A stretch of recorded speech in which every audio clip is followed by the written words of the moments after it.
Hi, this is Vijita Anish NCLEX RN trainer at Athena Coaching Center. എന്നത്തെയും പോലെ ഇന്നത്തെ ഈ ഒരു വീഡിയോ യൂണിറ്റ് മാനേജ്മെന്റ് അല്ലെങ്കിൽ നഴ്സിംഗ് മാനേജ്മെന്റിൽ നിന്നും NCLEX RN എക്സാംസിന് ഇമ്പോർട്ടൻ്റ് ആയിട്ട് കരുതപ്പെടുന്ന കുറച്ച് ക്വസ്റ്റ്യൻസ് ആണ് ഞാൻ ഡിസ്കസ് ചെയ്യുന്നത്. അപ്പോൾ നിങ്ങൾക്ക് ക്വസ്റ്റ്യൻസിനെ എങ്ങനെ അപ്രോച്ച് ചെയ്യണമെന്നും പ്രത്യേകിച്ച് നഴ്സിംഗ് മാനേജ്മെന്റ് യൂണിറ്റ് മാനേജ്മെന്റ് എന്നൊക്കെ വരുന്ന ക്വസ്റ്റ്യൻസിന് ഏത് രീതിയിൽ നമ്മൾ അപ്രോച്ച് ചെയ്യണം, പ്രോപ്പർ അപ്രോച്ച്മെന്റ് എപ്പോഴും നിങ്ങളെ ഹെൽപ്പ് ചെയ്യും ബെറ്റർ ആയിട്ടുള്ള ആൻസർ സെലക്ട് ചെയ്യാൻ. അപ്പോൾ നമുക്ക് നോക്കാം first question. So here the first question is, the nursing unit has implemented a quality improvement program to improve the client's pain management. Which of the following indicator is best for measuring quality improvement? So ഇവിടെ ഈ question basically എന്തിനെയാണ് indicate ചെയ്യുന്നത്? ഈ ക്വസ്റ്റ്യൻ്റെ എന്താണ് ഈ ക്വസ്റ്റ്യൻ്റെ situation എന്നുള്ളത് നിർബന്ധമായിട്ട് നിങ്ങൾ മനസ്സിലാക്കണം. അപ്പോൾ ഇവിടെ ഒരു നഴ്സിംഗ് യൂണിറ്റിൽ ഇംപ്ലിമെന്റേഷൻ ചെയ്തിരിക്കുവാണ് ക്വാളിറ്റി ഇംപ്രൂവ്മെന്റ് പ്രോഗ്രാം. എന്തിനു വേണ്ടിയാണ് ക്വാളിറ്റി ഇംപ്രൂവ്മെന്റ് പ്രോഗ്രാം വെച്ചിരിക്കുന്നത്? To improve the clients pain management. Okay, അപ്പോൾ അവിടെയുള്ള പേഷ്യൻസിന്റെ പെയിൻ മാനേജ്മെന്റ് ഏറ്റവും ഇഫക്റ്റീവായിട്ട് ചെയ്യാനായിട്ട് ഒരു എങ്ങനെ നമുക്ക് പേഷ്യൻറ്റിൻ്റെ പെയിൻ മാനേജ് ചെയ്യാം, അങ്ങനെയുള്ള കുറേ കാര്യങ്ങൾ ഇൻക്ലൂഡ് ചെയ്തിട്ടുള്ള ഒരു ക്വാളിറ്റി ഇംപ്രൂവ്മെന്റ് പ്രോഗ്രാം ആണ് നടക്കുന്നത്. മനസ്സിലായോ? So which of the following indicator, ഈ പറഞ്ഞിരിക്കുന്നതിൽ ഏതാണ് indicator is best for measuring quality improvement? Quality improvement measure ചെയ്യാനുള്ള ഏറ്റവും നല്ല ഇൻഡിക്കേറ്റർ ഈ പറഞ്ഞിരിക്കുന്നതിൽ ഏതാണ്? മനസ്സിലായോ? അപ്പോൾ ഒരു ക്വാളിറ്റി ഇംപ്രൂവ്മെന്റ് പ്രോഗ്രാം ഒരു യൂണിറ്റിൽ സെറ്റ് ചെയ്യുവാണ്. അതിൻ്റെ ടോപ്പിക് എന്ന് പറയുന്നത് ഹോസ്പിറ്റലിലുള്ള പേഷ്യൻസിൻ്റെ പെയിൻ മാനേജ്മെന്റ് എങ്ങനെ ഇഫക്റ്റീവായിട്ട് പെയിൻ മാനേജ് ചെയ്യാം എന്നുള്ള കാര്യങ്ങളൊക്കെ ആ പ്രോഗ്രാമിൽ ഇൻക്ലൂഡ് ചെയ്തു. എന്നിട്ട് നമ്മൾ ചെയ്യുവാണ് ഈ ക്വാളിറ്റി ഇംപ്രൂവ് ആയി അല്ലെങ്കിൽ അത് ഇംപ്ലിമെന്റ് ചെയ്തപ്പം ഇത് മെഷർ ചെയ്യാൻ, ക്വാളിറ്റി ഇംപ്രൂവ്മെന്റ് മെഷർ ചെയ്യാനുള്ള ഇൻഡിക്കേറ്റർ ഏതാണ്? ഓക്കെ, ഒന്ന് better client pain control as reported by the survey of the unit nurses. ഇവിടെ പറഞ്ഞിരിക്കുകയാണ് പേഷ്യൻറ്റിൻ്റെ പെയിൻ കൺട്രോള് റിപ്പോർട്ട് ചെയ്യുന്നത് സർവേ, ആ യൂണിറ്റിൽ നഴ്സസ് സർവേ ചെയ്തതിന് ബേസ് ചെയ്തിട്ട്. രണ്ടാമത്തെ ഓപ്ഷൻ പറയുകയാണ് improved client self reported pain. Patient തന്നെ പറയുവാണ് എനിക്കിതാണ് വേദന. അപ്പോൾ അവിടെയുള്ള യൂണിറ്റിലെ പേഷ്യൻസ് അവർ തന്നെ റിപ്പോർട്ട് ചെയ്യുന്ന ഒരു pain score on medical record audit. എല്ലാ പേഷ്യൻറ്റിൻ്റെ ഫയലിലുള്ള ആ ഓഡിറ്റ് ഫയലിൽ ആ ഒരു ഷീറ്റ് ഉണ്ടാവുമല്ലോ, അതിൽ പേഷ്യൻ്റ് വെർബലൈസ് ചെയ്തിട്ടുള്ള അല്ലെങ്കിൽ പേഷ്യൻ്റ് റേറ്റ് ചെയ്തിട്ടുള്ള പെയിൻ ഓരോ ദിവസവും എഴുതി വെച്ചത് എടുത്തിട്ട് നമുക്ക് ആ പെയിൻ റേറ്റിംഗ് സ്കെയിൽ ചെക്ക് ചെയ്യുക. മൂന്നാമത്തത് increase the frequency of PRN analgesics administered to the client. ക്ലയൻറ്റിന് ആവശ്യത്തിനനുസരിച്ച് വെനെവർ നെസസറി ആണ് PRN എന്ന് പറയുന്നത്. അപ്പോൾ PRN മെഡിക്കേഷൻ, അനാൽജസിക് മെഡിക്കേഷൻ കൊടുക്കുന്നതിൻ്റെ ഫ്രീക്വൻസി ഇൻക്രീസ് ആയി. ഇതിൻ്റെ ഫ്രീക്വൻസി ഇൻക്രീസ് ആവുമ്പോൾ നമ്മൾ അത് എന്താണ് ഇൻഡിക്കേറ്റ് ചെയ്യുന്നത്? ഫ്രീക്വൻസി ഇൻക്രീസ് ആയാൽ അത് ബേസിക്കലി ഇൻഡിക്കേറ്റ് ചെയ്യുന്നത് പെയിൻ ഇൻക്രീസ് ആയി എന്നല്ലേ, പെയിൻ കുറഞ്ഞു എന്നല്ല, പെയിൻ ഇൻക്രീസ് ആയി എന്നാണ്. അപ്പോൾ ഈ ഒരു സിറ്റുവേഷനിൽ ഇൻഡിക്കേറ്റ് ചെയ്യുന്നത് പേഷ്യൻറ്റിൻ്റെ പെയിൻ ഇൻക്രീസ് ആയി എന്നുള്ളതാണ്. നമുക്ക് വേണ്ടത് പേഷ്യൻറ്റിൻ്റെ പെയിൻ ഡിക്രീസ് ആയി എന്ന് പറയുന്ന ഒരു പോയിന്റ് ആണല്ലേ, ശരിയല്ലേ? ഓക്കെ, ഇനി ഫോർത്ത് വൺ പറയുന്നു increase the positive feedback on a client satisfaction survey. പേഷ്യൻറ്റിൻ്റെ സാറ്റിസ്ഫാക്ഷൻ സർവേയിലേക്ക് നമുക്ക് ഡിസ്ചാർജ് ഒക്കെ ആവുന്ന സമയത്ത് പേഷ്യൻ്റ് എങ്ങനെയാണ്, ഇവിടെ സാറ്റിസ്ഫൈഡ് ആയിരുന്നോ എന്നുള്ള കാര്യത്തിൽ അതിൽ പേഷ്യൻറ്റിൻ്റെ പോസിറ്റീവ് ഫീഡ്ബാക്ക് നോക്കിയിട്ട്. അപ്പം ഇതിനകത്ത് നെഗറ്റീവ് ആയിട്ടുള്ളത്, നമ്മൾ എന്തിനു വേണ്ടിയാണോ ഈ ഒരു പ്രോഗ്രാം സെറ്റ് ചെയ്തത് ആ പ്രോഗ്രാമിൻ്റെ ഔട്ട്പുട്ട് കറക്റ്റ് ഒപ്പോസിറ്റ് ആയിട്ടുള്ള ഒരു രീതിയിൽ വന്നത് തേർഡ് ആണ്. അപ്പോൾ നമുക്ക് തേർഡ് ആൻസർ എപ്പോഴും എന്ത് ചെയ്യാം? ആൻസർ റോങ് ആയിട്ട് കൺസിഡർ ചെയ്യാം. Third answer is completely wrong. And first answer പറയുവാണ് the clients pain control as reported by the nurses. അതായത് നേഴ്സ് സർവേ ചെയ്തിട്ട് ആ നേഴ്സ് റിപ്പോർട്ട് ചെയ്യാണ് ഈ പേഷ്യൻറ്റിന് ഇത്രയാണ് പെയിൻ, അടുത്ത പേഷ്യൻറ്റിന് ഇതാണ് പെയിൻ, എന്നുള്ള രീതിയിൽ ഒരു നേഴ്സിന്റെ റിപ്പോർട്ട് അനുസരിച്ച് രണ്ടാമത്തെ ഓപ്ഷനിൽ പറയുകയാണ് പേഷ്യന്റ് തന്നെ സബ്ജക്റ്റീവ്ലി പേഷ്യന്റ് വേർബലൈസ് ചെയ്യുന്ന റെക്കോർഡ് അനുസരിച്ച് നാലാമത്തതിൽ പേഷ്യന്റിന്റെ ഡിസ്ചാർജിന്റെ ടൈമിലോ അല്ലെങ്കിൽ എപ്പോഴാണ് പോസിറ്റീവ് ഫീഡ്ബാക്കിന് ബേസ് ചെയ്ത്. മനസ്സിലായോ? അപ്പം ഇതിനകത്ത് പേഷ്യന്റിന്റെ പോസിറ്റീവ് ഫീഡ്ബാക്കിനെ ബേസ് ചെയ്തിട്ടുള്ള ഈ ഒരു ആൻസർ അത്ര അക്യുറേറ്റ് ആയിട്ടുള്ള ആൻസർ അല്ലാത്തത് കൊണ്ട് ഇത് നമുക്ക് കളയാം. ഇപ്പൊ 2 ആൻസർ നമ്മൾ കളഞ്ഞു. ഇനി 2 ആൻസർ ആണുള്ളത്. ഇതില് ഏറ്റവും ബെറ്റർ ആയിട്ടുള്ള ഇൻഡിക്കേറ്റർ ഏതായിരിക്കും? Which of the following indicator best? എപ്പോഴും ഓർത്തിരിക്കുക, ഇവിടെ ഏറ്റവും ബെസ്റ്റ് ആണ് ചോദിച്ചിരിക്കുന്നത്. അതുകൊണ്ട് തന്നെ ഈ ബാക്കിയുള്ള ഓപ്ഷൻസും തെറ്റാണെന്ന് നമുക്ക് പറയാൻ പറ്റത്തില്ല. ബിക്കോസ് അവിടെ യൂസ് ചെയ്തിരിക്കുന്നത് ഏതാണ് ഇതിനകത്ത് ബെസ്റ്റ്. മനസ്സിലാവണ്ടോ? അതായത് നമ്മളുടെ മുന്നിലുള്ളത് രണ്ടും നല്ലതാണ്, പക്ഷെ അതിൽ ഏറ്റവും ബെസ്റ്റ് ഏത് എന്നുള്ളതാണ് ഇവിടുത്തെ ക്വസ്റ്റ്യൻ. ഓക്കെ, അപ്പൊ ഇതിനകത്ത് ഏറ്റവും ബെസ്റ്റ് എന്ന് പറയുന്നത് പേഷ്യന്റ് തന്നെ സബ്ജക്റ്റീവ്ലി നമ്മളുടെ അടുത്ത് പറയുവാണ്, സി എൻ്റെ പെയിൻ കുറഞ്ഞു, C I have pain out of 10, today I have pain of 3 and yesterday it was 5. മനസ്സിലായോ? അങ്ങനെ ഓരോ പേഷ്യന്റും സബ്ജക്റ്റീവ്ലി തന്നെ വെർബലൈസ് ചെയ്യുവാണെങ്കിൽ that would be the better and best indicator to evaluate the pain. So the better answer for this question is second one. Clear ayo? Okay, so ഇതാണ് ഇവിടെ ഇതും ഒരു യൂണിറ്റിൽ നമ്മൾ മാനേജ് ചെയ്യുന്ന ഒരു കാര്യമാണ് അല്ലേ? കണ്ടിന്യൂസ് നഴ്സിംഗ് എഡ്യൂക്കേഷൻ പ്രോഗ്രാം ഒക്കെ ആഡ് ചെയ്തിട്ട് ക്വാളിറ്റി ഇംപ്രൂവ്മെന്റിൽ നമ്മൾ ഇൻക്ലൂഡ് ചെയ്യുന്ന ഒരു ഏരിയ ആണ്. ഓക്കെ, ഇനി അടുത്തൊരു question. A Native American client is hospitalized after a recent suicidal attempt. The client requests that the medicine healer be brought in to perform a ritual. And what is the best action by the nurse? What is the best,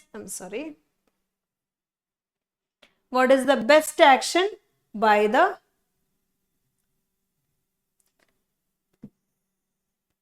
best action ആണ് വേണ്ടത്. Okay, so ഇവിടുത്തെ situation ഒരു native American ആണ്, ഹോസ്പിറ്റലിൽ കൊണ്ടുവന്നു.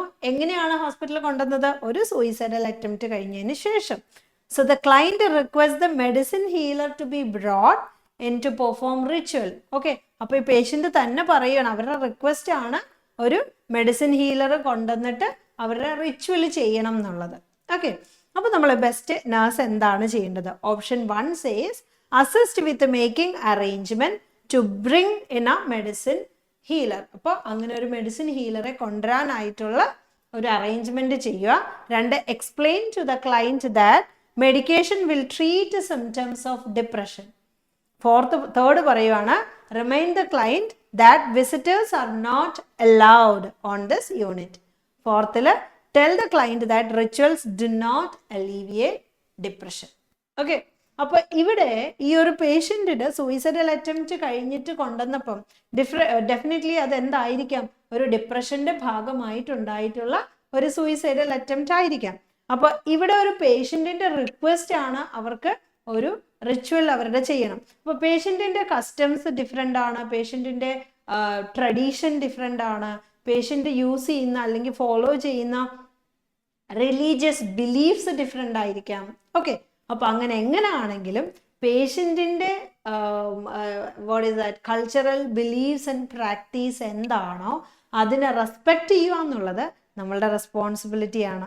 Okay, അപ്പൊ അതുകൊണ്ട് തന്നെ പ്രയോറിറ്റൈസേഷൻ നോക്കുമ്പോൾ വേറെ പലത് പ്രയോറിറ്റൈസ്ഡ് ആയിരിക്കും.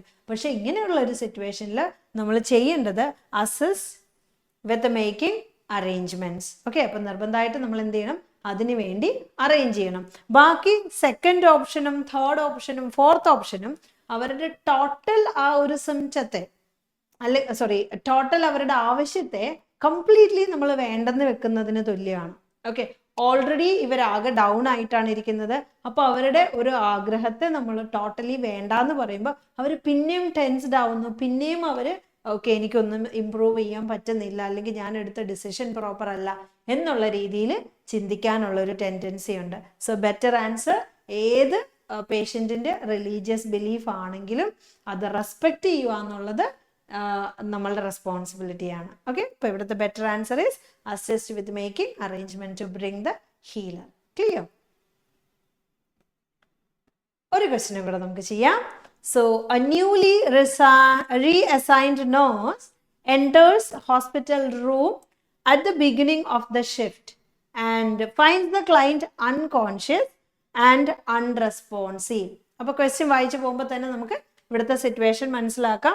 അപ്പോൾ ഹോസ്പിറ്റൽ റൂമിലാണ്, beginning of the shift and finds client unconscious and unresponsive.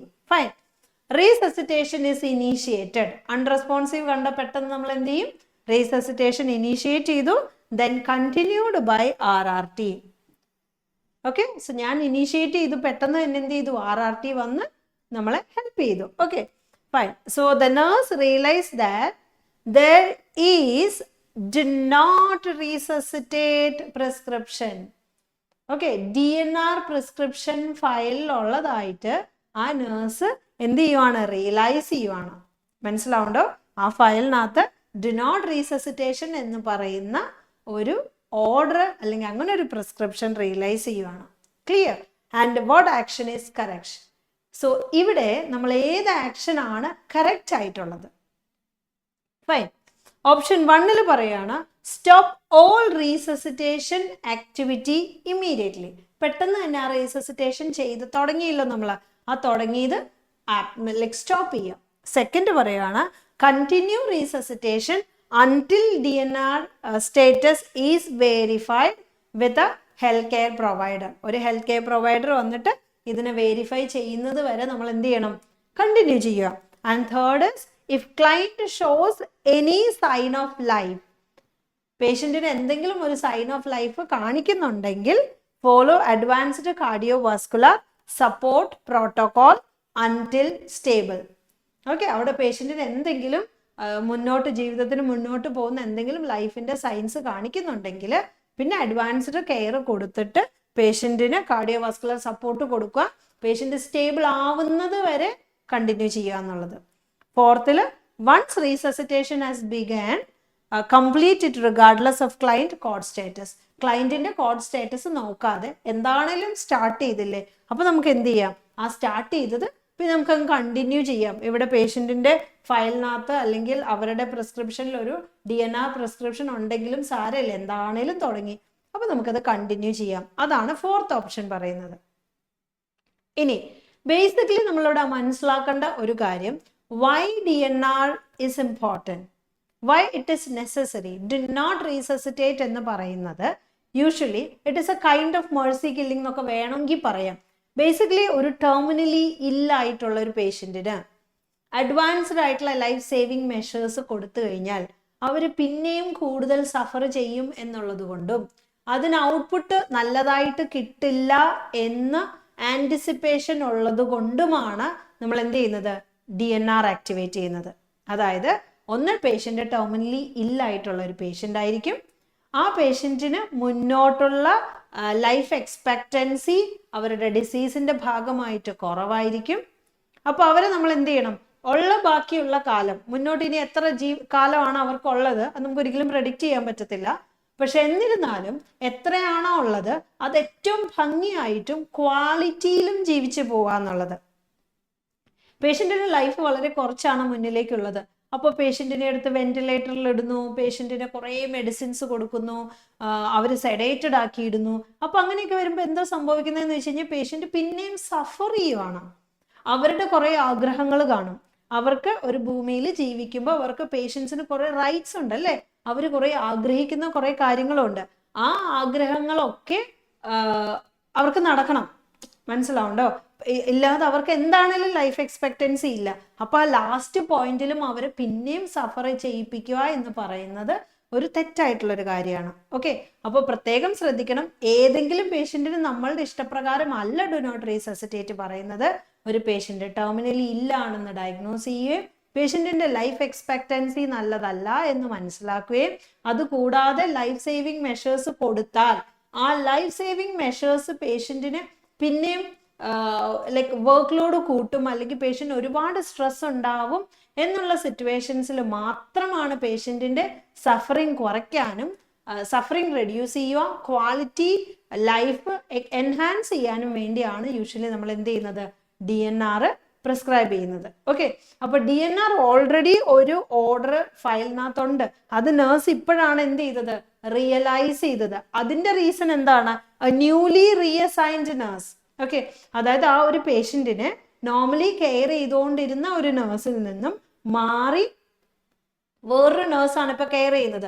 അപ്പൊ തന്നെ ആ പേഷ്യന്റിന്റെ ഡീറ്റെയിൽസ് എല്ലാം ഈ നേഴ്സിന് അറിയണം എന്നില്ല. അപ്പൊ അവര് പെട്ടെന്ന് പേഷ്യന്റ് അൺറെസ്പോൺസീവായി കണ്ടു. അപ്പൊ യൂഷ്വലി എല്ലായിടത്തും ചെയ്യുന്നത് പോലെ അവര് CPR സ്റ്റാർട്ട് ചെയ്തു. പക്ഷെ RRT വന്ന് അത് റീപ്ലേസ് ചെയ്തതിന് ശേഷം ഞാൻ ആ പേഷ്യന്റിന്റെ ഫയൽ എടുത്ത് നോക്കിയപ്പോഴാണ് മനസ്സിലായത് ഇതിലൊരു DNR പ്രിസ്ക്രിപ്ഷൻ ഉണ്ടെന്ന്. ഇത് റിയലൈസ് ചെയ്യുന്ന പോയിന്റിൽ നമ്മൾ എന്ത് ചെയ്യണം, ഇനി റീസസിറ്റേഷൻ ചെയ്യണ്ട. ഓക്കെ, അപ്പൊ നമുക്ക് ചെയ്യേണ്ടത് stop all resuscitation activity immediately. മനസ്സിലായോ? ഓക്കെ, ഇവിടെ രണ്ടാമത്തെ ഓപ്ഷനിൽ പറയുന്നുണ്ട് continue resuscitation until DNR status is verified. ഒരു പ്രാവശ്യം DNR സ്റ്റാറ്റസ് അല്ലെങ്കിൽ DNR പ്രിസ്ക്രിപ്ഷൻ എഴുതിയാൽ അത് every day what is that called, അതിനെ റിന്യൂ ചെയ്യണം എന്നില്ല. മനസ്സിലാവുണ്ടോ? ആൻഡ് ദെൻ സയൻസ് ഓഫ്, ഇവിടെ നമ്മൾ DNR ഓൾറെഡി പ്രിസ്ക്രിപ്ഷൻ ഉള്ളിടത്ത് നമുക്ക് തേർഡ് ഓപ്ഷൻ പ്രാക്ടിക്കലി അല്ല. ഓക്കെ, അപ്പൊ അതുകൊണ്ട് പ്രത്യേകം ശ്രദ്ധിക്കുക. ഓരോ ഡിഫറെന്റ് പ്രോട്ടോകോൾസും കോഡും പേഷ്യന്റിന്റെ റൈറ്റ്സും നിർബന്ധമായിട്ടും ഓർത്തിരിക്കുക. അപ്പൊ നമ്മൾ ബേസിക്കലി ഇതുപോലെയുള്ള ഏരിയാസ് നമ്മൾ പഠിച്ചു കഴിയുമ്പം അടുത്തത് നമ്മൾ ചെയ്യേണ്ടത് ഇതേത് രീതിയിൽ നമ്മൾ ക്വസ്റ്റ്യനിൽ ഇംപ്ലിമെന്റ് ചെയ്യും എന്നുള്ളതാണ്. സോ ഫാർ ഞാൻ പറഞ്ഞിട്ടുള്ള ഈ എക്സ്പ്ലനേഷൻ നിങ്ങൾക്ക് മനസ്സിലായി എന്ന് വിശ്വസിക്കുന്നു. NCLEX RN എക്സാമിന് വേണ്ടിയിട്ട് നിങ്ങൾ പ്രിപ്പയർ ചെയ്യുന്നുണ്ടെങ്കിൽ നിങ്ങൾ ചെയ്യേണ്ട ഒരു കാര്യം, നിങ്ങൾ ടോപ്പിക്സ് പഠിക്കണം. അതുകൂടാതെ നന്നായിട്ട് ക്വസ്റ്റ്യൻസ് പ്രാക്ടീസ് ചെയ്യണം. ക്വസ്റ്റ്യൻ പ്രാക്ടീസ് ചെയ്യുമ്പോൾ ഓരോ ഓപ്ഷൻസും എന്തുകൊണ്ട് ഈ സിറ്റുവേഷനിൽ ആൻസർ അല്ല എന്നുള്ളതും നിങ്ങൾക്ക് സെലക്ട് ആവുന്ന ആൻസർ എന്തുകൊണ്ട് അപ്രോപ്രിയേറ്റ് ആൻസർ ആയി എന്നുള്ളതിനും ഉള്ള വ്യക്തമായിട്ടുള്ള ഒരു റാഷണൽ നിങ്ങളുടെ കയ്യിൽ ഉണ്ടായിരിക്കണം. ഓക്കെ, അപ്പം അങ്ങനെ ഒരു വ്യക്തമായിട്ടുള്ള റാഷണൽ ഉണ്ടെങ്കിൽ മുന്നോട്ട് അതേ രീതിയിലുള്ള ക്വസ്റ്റ്യൻസ് വരുമ്പോൾ നിങ്ങൾക്ക് ഈസി ആയിട്ട് ടാക്കിൾ ചെയ്യാനായിട്ട് സാധിക്കും. So God bless you all. Thank you.